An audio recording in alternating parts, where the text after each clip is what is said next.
नमस्कार दोस्तों, मैं इंजीनियर विजय सिंह कसाना आपका हार्दिक स्वागत करता हूं आर के स्टडी पॉइंट में। आज जो है हमारा जो स्थिति विस्तार का चैप्टर चल रहा था, पार्ट 1 हमने डिस्कस किया था, जिसमें राजस्थान की स्थिति में देशांतरीय और अक्षांशीय स्थिति के बारे में अपने पढ़ा था। आज जो है राजस्थान की स्थिति विस्तार में अपन आगे चर्चा करेंगे कि स्थिति में जैसे कि सूर्य के सापेक्ष राजस्थान की क्या स्थिति है। उसके बाद में अपन जो है विस्तार में पढ़ेंगे क्षेत्रफल, सीमा और जो है आकृति के बारे में राजस्थान की। मैं शुरू करूं उससे पहले मैं आपको बताऊं कि जो अपना जो लेक्चर जो सिलेबस जो अपन कर रहे हैं, वो जो आपके एग्जाम है RS पटवारी, रीट, राजस्थान पुलिस और अन्य जितने भी राजस्थान के एग्जाम है, उन सभी को ध्यान में रखते हुए अपन जो है यहाँ पे अपनी क्लासेस कर रहे हैं। तो आगे अपन स्टार्ट करते हैं। उससे पहले ये जो आज का हमारा ध्येय वाक्य है वो ये है कि जीवन एक संघर्ष यात्रा है। जी हाँ दोस्तों, जीवन एक संघर्ष यात्रा है। ये आप सभी को भली भांति आप परिचित होंगे। जैसे अभी ये जो कालखंड चल रहा है, जैसे कोरोना काल के अंदर आप जिस तरीके से संघर्ष, एक आम इंसान जो संघर्ष कर रहा है, वो दिखाता है कि जीवन एक संघर्ष है। कभी उतार चढ़ाव इसमें आते रहते हैं, कभी सुख होता है, कभी दुख होता है। उसी तरीके से मैं आपको बता देना चाहता हूं कि जैसे आप कंपटीशन की तैयारी कर रहे हैं, तो निश्चित रूप से आपके लिए भी ये संघर्षशील पीरियड है।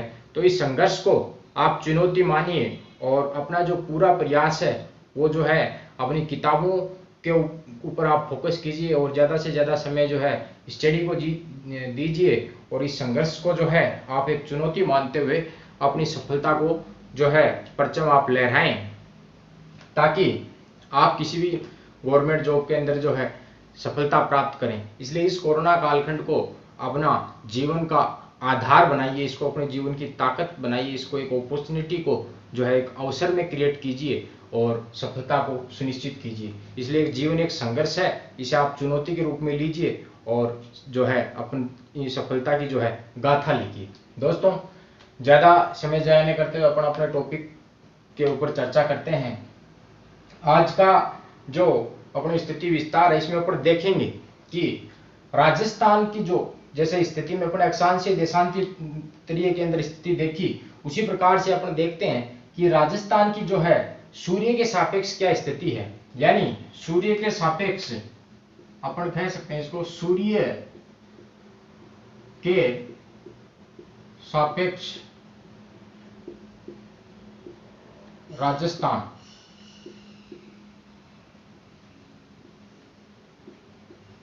दोस्तों, यदि अपन बात करें सूर्य के सापेक्ष, तो आप देखिए, यानी जब सूर्य भूमध्य रेखा के ऊपर सीधा चमकता है, यानी सूर्य की किरणें भूमध्य रेखा पर सीधी गिरती हैं, तो जो है अपना राजस्थान जो है, जो कि उत्तर पूर्व में स्थित है। देखिए आप, जैसे सूर्य की किरणें भूमध्य रेखा पर सीधी गिर रही हैं, तो जो है राजस्थान पर इस तरीके से सूर्य की किरणें गिरेंगी। यानी राजस्थान पे जो सर्वाधिक सीधी किरण गिरेगी, वो गिरेगी इसके राजस्थान के दक्षिणी हिस्से पर, और वो है जैसे जिसमें आते हैं डूंगरपुर, बांसवाड़ा इत्यादि। यानी जो बांसवाड़ा सबसे नीचे है दक्षिण में, तो सब सर्वाधिक सीधी किरणें जो है बांसवाड़ा पर गिरेंगी। वहीं जो है सर्वाधिक तिरछी किरणें, यानी जो जो अपन आगे बढ़ते जाएंगे, जो जो सूर्य की किरणें का तिरछापन ज्यादा होता जाएगा और सूर्य की किरणें जो हैं सर्वाधिक तिरछी जो हैं श्री गंगानगर पर पड़ती हैं, जो कि यहाँ पर उत्तर दिशा में स्थित है। यानी सर्वाधिक आप यहाँ लिख सकते हैं कि सर्वाधिक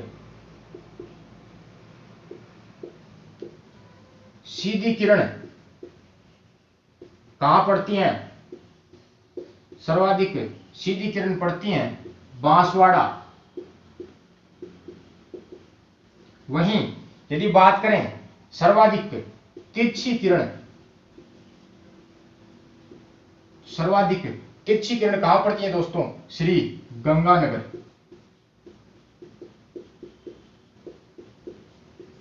ये एक कॉमन इसका क्वेश्चन है, कई बार पूछ लेते हैं राजस्थान पुलिस जैसे एग्जाम में कि सीधी किरण कहां पड़ती हैं, तिरछी किरण कहां पड़ती हैं। लेकिन इसी क्वेश्चन को थोड़ा सा घुमा के पूछ लेते हैं। कई बार पूछ लेते हैं सूर्य की किरणों का अवरोही क्रम पूछ लेते हैं, कि सूर्य की सीधी किरणों का अवरोही क्रम पूछ लेते हैं, आरोही क्रम पूछ लेते हैं, या फिर जो है ये पूछ लेते हैं कि दक्षिण से उत्तर की तरफ यदि अपन राजस्थान में जाते हैं तो सूर्य की जो है सीधी किरणों को जो है ये पूछ लेते हैं कि जो सूर्य की सीधी किरण है वो किस तरीके से बढ़ती हैं या घटती हैं, वो अपन देखते हैं इसके अंदर। कि जैसे अपने को इसमें पूछ लें कि राजस्थान के अंदर जो सूर्य की किरणें हैं वो दक्षिण से अपन उत्तर की तरफ जाते हैं तो राजस्थान की किरणों का जो सीधापन है वो घटता है या बढ़ता है। तो अपन देखेंगे कि सर्वाधिक सीधी बांसवाड़ा पर पड़ती हैं, फिर उसके बाद में यदि अपन ऊपर की जब तरफ जाते हैं उत्तर की तरफ तो ये घटती हैं। इस प्रकार के क्वेश्चन पूछ लेते हैं इसमें कई बार। या फिर यूं पूछ लेते हैं कि राजस्थान के अंदर सीधी किरणों का आरोही क्रम क्या है, आरोही क्रम क्या है। या फिर यूं पूछ लेते हैं कि यहां पर ही मैं आपको सीधी इसी में पूछ लेते हैं कि सूर्य की किरणों का सीधा क्रम, सीधेपन, जो सूर्य की किरणें सीधी गिर रही हैं उसका सही क्रम क्या है। सूर्य की किरणों के सीधेपन का क्रम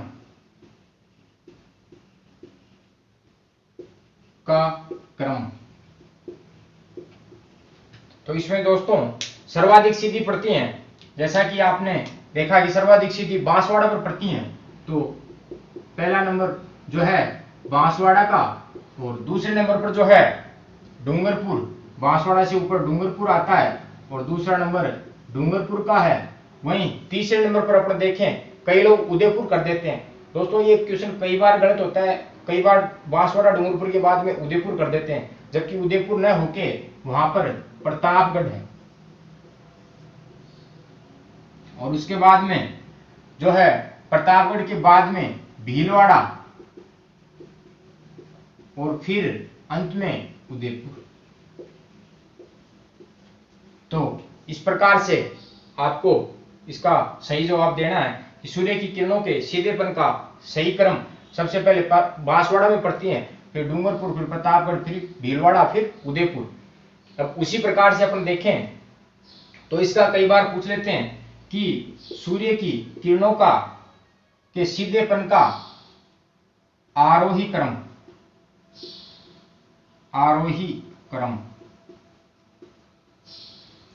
अब आरोही क्रम में आप देखिए, आरोही क्रम में यानी सर्वाधिक तिरछी कहां पड़ती है, श्री गंगानगर में। सर्वाधिक तिरछी कहां पड़ती है, श्री गंगानगर। उसके बाद में हनुमानगढ़, और फिर जो है हनुमानगढ़ के बाद में जो है जैसे इधर डूंगरपुर, यहां डूंगरपुर, और फिर बांसवाड़ा, ये भी कई बार पूछ लेते हैं। तो यह आपको याद होना चाहिए। और वहीं ये भी याद होना चाहिए कि जब दक्षिण से उत्तर की ओर जाते हैं, दक्षिण से उत्तर की ओर जाते हैं तो सूर्य की सीधी किरणों का जो क्रम है वो घटता है। वहीं उत्तर से दक्षिण की ओर आते हैं तो सूर्य की सीधी किरणों का क्रम जो है बढ़ता है। वहीं यदि दक्षिण से उत्तर की तरफ जाते हैं तो सूर्य की तिरछेपन का जो क्रम है वो क्या होता है, बढ़ता है। वहीं उत्तर से दक्षिण की तरफ आते हैं तो क्या, घटता है। इसलिए दोस्तों ये बहुत याद रखने योग्य बातें हैं इसके अंदर।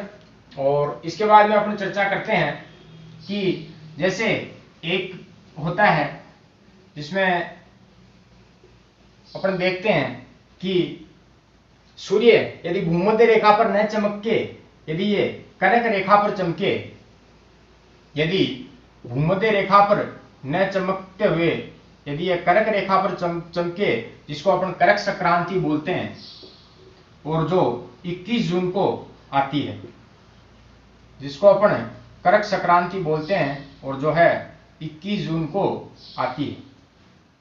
देखिए दोस्तों, यानी ये अपनी भूमध्य रेखा है, वहीं ये अपनी कर्क रेखा है।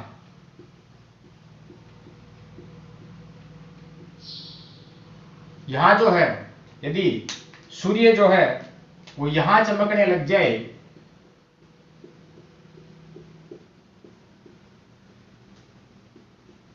कर्क रेखा पर चमकने लग जाए तो जो है उसको बोलते हैं कर्क संक्रांति।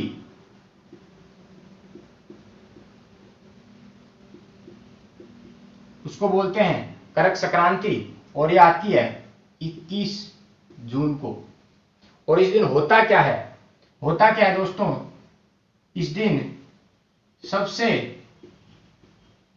छोटी परछाई, ये क्वेश्चन बहुत बार पूछ लेते हैं, सबसे छोटी परछाई किस दिन बनती है, तो वो 21 जून को है। और उसी के साथ इस दिन सबसे छोटी रात होती है, सबसे छोटी रात और सबसे बड़ा दिन होता है। और जो ऋतु है वो ग्रीष्म ऋतु होती है। सबसे छोटी परछाई बनती है 21 जून को और सबसे छोटी रात होती है और सबसे बड़ा दिन होता है और जो ऋतु होती है वो ग्रीष्म ऋतु होती है। वहीं इसी चीज को अपन देखें कि यही सूर्य मान लीजिए यदि मकर रेखा पर, मकर रेखा यानी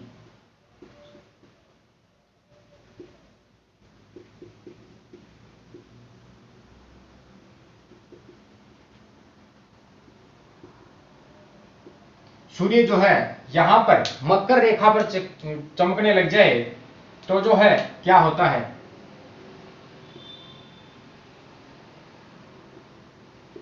यदि मान लीजिए इस मकर रेखा पर सूर्य यदि चमकने लग जाए तो इसको बोलते हैं मकर संक्रांति। इसको बोलते हैं मकर संक्रांति। जैसे इसको अपन कर्क संक्रांति बोलते हैं, इसको बोलते हैं मकर संक्रांति। और ये होता है 22 दिसंबर को। और ये जो है दक्षिणी गोलार्ध में होता है। तो इसमें देखिए होता क्या है कि सबसे छोटा दिन होता है, सबसे छोटा दिन होता है, वहीं सबसे बड़ी रात होती है। सबसे छोटा दिन और सबसे बड़ी रात होती है। दोस्तों यह आपको समझ में आ गया होगा, यानी कि सूर्य यदि कर्क रेखा पर चमकता है जो कि 21 जून को चमकता है और उस दिन सबसे छोटी परछाई बनती है और जो रात होती है वो सबसे छोटी होती है, वहीं दिन जो होता है वो सबसे बड़ा होता है और यह ग्रीष्म ऋतु होती है। वहीं यदि सूर्य मकर रेखा पर चमकने लग जाए तो जो है सबसे छोटा दिन होगा और यह होगा 22 दिसंबर को और सबसे बड़ी रात होगी, ये होगी 22 दिसंबर को। और जो ऋतु होगी वो होगी शरद ऋतु, शरद ऋतु। दोस्तों ये आपको समझ में आ गया होगा। यदि इसके बाद में अपन देखते हैं कि यदि सूर्य कर्क और मकर रेखा के अलावा यदि इस तरीके से उत्तर में यानी उत्तरी गोलार्ध पर या दक्षिणी गोलार्ध पर इन पे चमकने लग जाए तो क्या होता है।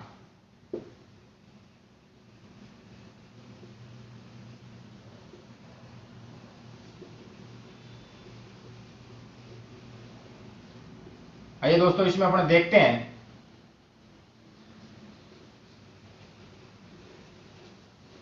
जैसे मान लीजिए कि इस तरीके से सूर्य जो है वो यहां पर चमकता है,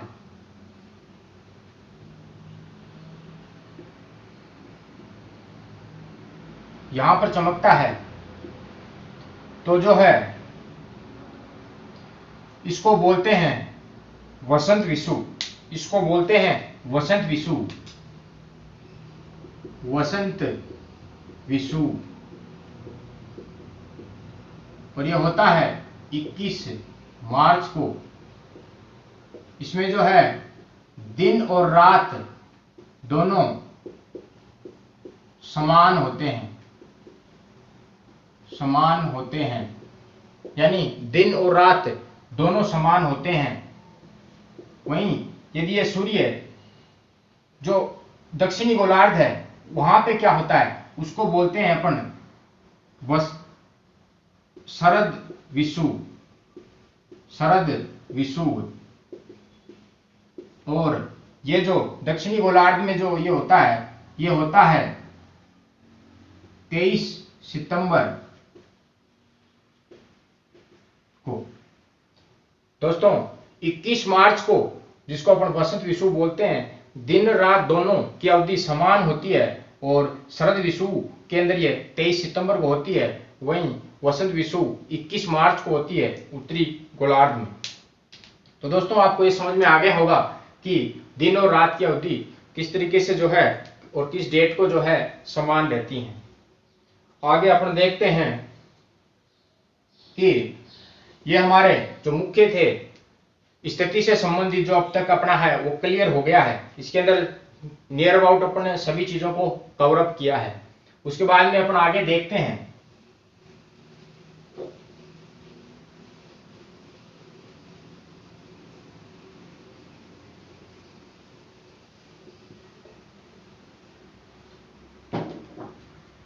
राजस्थान की विस्तार के बारे में, कि राजस्थान का विस्तार है। स्थिति से संबंधित अपन ने अब तक पूरा जो इसमें है वो पढ़ चुके हैं अपन, और ये जो इससे बाहर क्वेश्चन स्थिति से नहीं बनते हैं। वहीं यदि अपन बात करें विस्तार की, तो राजस्थान का विस्तार जो है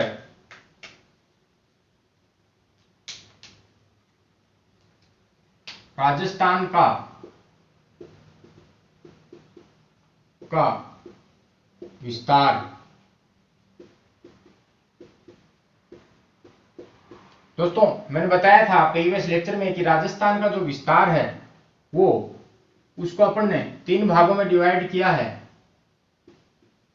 एक तो क्षेत्रफल, दूसरा है आकृति और तीसरा है सीमा। सबसे पहले अपन बात करते हैं क्षेत्रफल की। दोस्तों जो राजस्थान का क्षेत्रफल है वो यदि किलोमीटर में अपन देखें तो है 3,42,239 किलोमीटर। वहीं यदि माइल में बात करें तो 1,32,139 माइल स्क्वायर, किलोमीटर स्क्वायर। दोस्तों राजस्थान का जो क्षेत्रफल है वो भारत के क्षेत्रफल का, भारत के क्षेत्रफल का 10.41% है। ये इसमें आप इस तरीके से लिखिए कि राजस्थान का क्षेत्रफल भारत का 10.41% क्षेत्रफल है। वहीं यदि बात करें कि राजस्थान का भारत में क्षेत्रफल में, यानी क्षेत्रफल की दृष्टि से प्रथम स्थान है।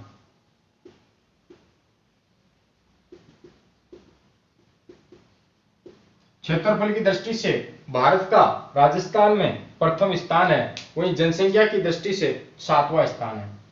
दोस्तों इसको आगे अपन देखते हैं, या आप इसका स्क्रीनशॉट ले लीजिए या वीडियो को पॉज करके आप इसको लिख सकते हैं।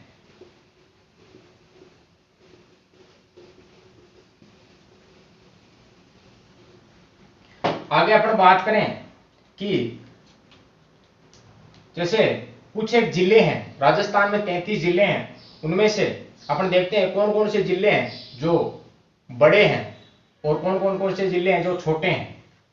4 जो हैं बड़े जिले और 4 छोटे जिले। तो अपन जो है इस तरीके से बड़े जिले,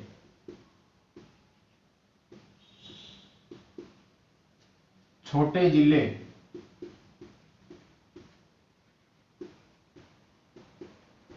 इसको अपन याद करेंगे JBP,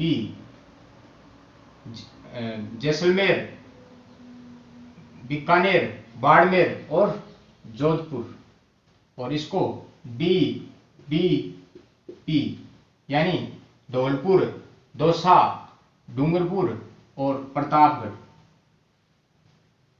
जिसमें पहला जो है जैसलमेर,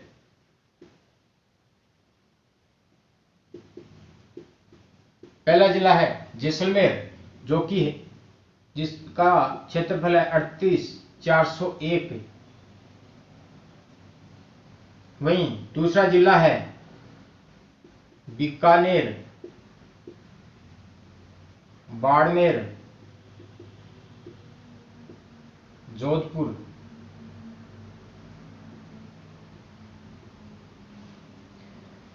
वहीं इस साइड में बात करें तो धौलपुर,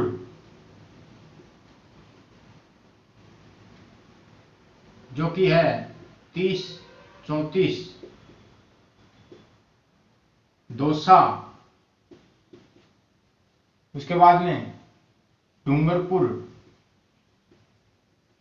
प्रतापगढ़। जैसलमेर जो है सबसे बड़ा जिला है, जो 38,401 किलोमीटर स्क्वायर जिसका क्षेत्रफल है, वहीं 3,034 किलोमीटर जो है धौलपुर का किलोमीटर स्क्वायर, जो धौलपुर का क्षेत्रफल है, यह है राजस्थान का 11.22%। यानी जैसलमेर का जो क्षेत्रफल है संपूर्ण राजस्थान के क्षेत्रफल का 11.22% है। वहीं धौलपुर की बात करें तो यह 0.9%, राजस्थान के क्षेत्रफल का 0.89% जो है धौलपुर है। इस तरीके से अपन कह सकते हैं कि जो जैसलमेर है वो सर्वाधिक बड़ा जिला है राजस्थान का, वहीं धौलपुर है 0.89%, यानी लगभग 11 से भी ज्यादा, यानी 11 से 12 गुना ज्यादा जो है धौलपुर का जैसलमेर है। दोस्तों अब आगे अपन बात करते हैं कि ये अपने जिलों के बारे में हो गया। वहीं अपन देखें कि जो राजस्थान के संबंध में कुछ एक जो रोचक तथ्य हैं, कई देशों को यदि अपन कंपेयर करें कि कौन कौन से जो देश हैं वो राजस्थान, कौन कौन से देश हैं जो राजस्थान की या तो बराबर हैं या राजस्थान से छोटे हैं, यानी कई देश ऐसे हैं कि जो राजस्थान से छोटे हैं, जो राजस्थान का क्षेत्रफल है वो उनसे दोगुना है। यानी अपन देखें देश जो है, पहला देश है जर्मनी, जापान, ब्रिटेन, ब्रिटेन के बाद में जो है श्रीलंका, इजराइल,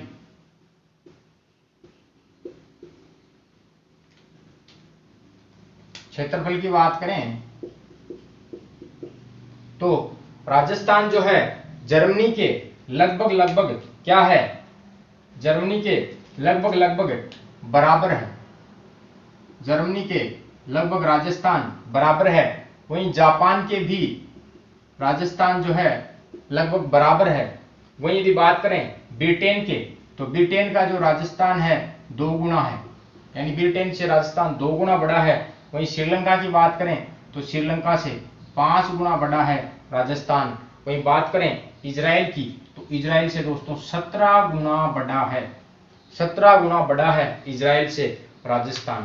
तो ये कई बार पूछ लेते हैं कि निम्न में से कौन सा देश राजस्थान के क्षेत्रफल के बराबर है, आपको ऑप्शन दे देते हैं जर्मनी, ब्रिटेन, श्रीलंका, इजराइल, तो उत्तर होगा जर्मनी।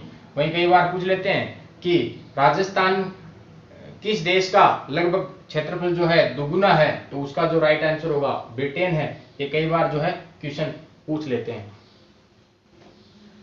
वहीं अब अपन देखते हैं, ये राजस्थान क्षेत्रफल की बात हो गई मोटे मोटे तौर पर। अब अपन चर्चा करेंगे राजस्थान के आकृति के बारे में। राजस्थान की जो आकृति है वो कैसी है।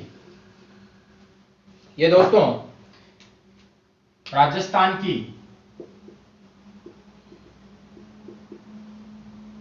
आकृति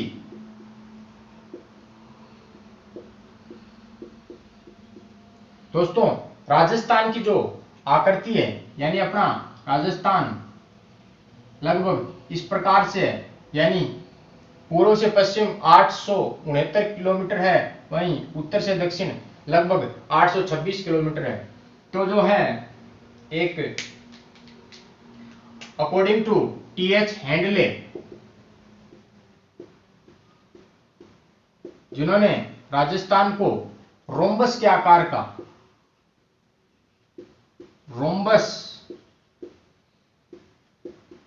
रोम्बस के आकार का बताया है, यानी अपन कह सकते हैं कि विषम कोणीय चतुर्भुज, विषम कोणीय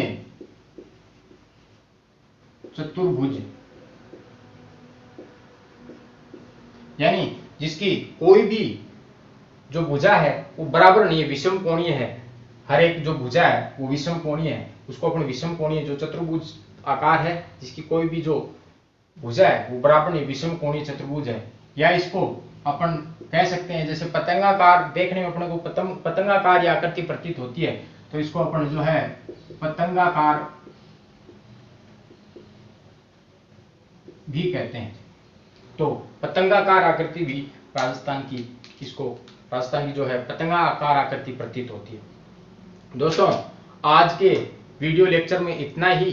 कल का जो वीडियो लेक्चर होगा उसमें पार्ट 3 के अंदर अपन स्टडी करेंगे जो है राजस्थान की सीमाओं के बारे में, अंतर्राज्यीय और अंतर्राष्ट्रीय सीमाओं के बारे में। तो उसके ऊपर अपन कल डिस्कस करेंगे। आपको यदि ये मैंने जो बताया है और जो भी आपको वीडियो अच्छा लगा है तो दोस्तों चैनल को लाइक, शेयर और सब्सक्राइब जरूर करें। आपके लाइक और शेयर से हमें मोटिवेशन मिलता है और जो है आगे और अच्छा करने की प्रेरणा मिलती है। और राजस्थान से जुड़े हुए जितने भी कॉम्पिटिटिव एग्जाम हैं उनके लिए राजस्थान जीके का बेहतरीन कंटेंट हम आपके लिए अवेलेबल कराएंगे। तो आपको बहुत बहुत धन्यवाद कि आपने जो है वॉच किया वीडियो को, और उसके अलावा लाइक, शेयर और सब्सक्राइब चैनल को जरूर करें। Thank you so much.